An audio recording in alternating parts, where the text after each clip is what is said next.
अस्सलाम वालेकुम सामीन, हम सलाम पेश करते हैं इस बहादुर नौजवान को जिसने बेटी की वफात के बावजूद भी वर्ल्ड कप खेलने का इरादा कर लिया है।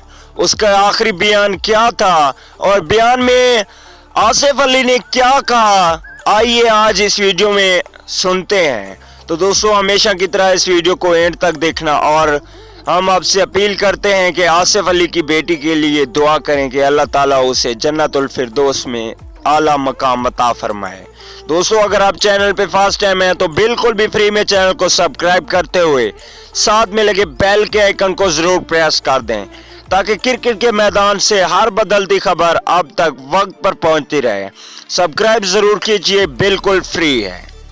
चलिए दोस्तों, बगैर कोई आपका कीमती वक्त से किए वीडियो को आगे की जानिब देखते हैं। सबसे पहले आपको आसिफ का वो बयान सुनाते हैं जिसके बारे में पूरी दुनिया में खलबली मच गई कि आसिफ ने बेटी की वफात के बाद भी पाकिस्तान क्रिकेट टीम में खेलने का इरादा किया और पाकिस्तान क्रिकेट टीम के ऐसे मुश्किल वक्त में इस खिलाड़ी की ज़रूरत थी, फिर भी आसिफ अली ने पाकिस्तान की इस ज़रूरत को देखते हुए अपने इस मुश्किल घड़ी में मुल्क का साथ देना बेहतर समझा।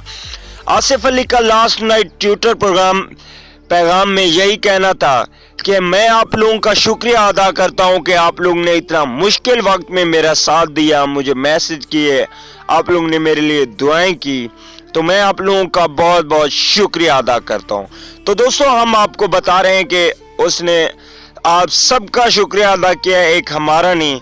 तो आसिफ अली के लिए एक लाइक तो बनता है और प्यारा सा आसिफ अली के लिए कमेंट भी कर दें और दुआ करें इसके लिए कि अल्लाह ताला उसे सब्र और जमील अता करे ताकि वो आगे भी मजबूत होकर पाकिस्तान टीम के लिए खेले और Asif Ali world cup squad में शामिल है। अगली वीडियो तक के लिए इजाज़त दीजिए। आला ने के बाद।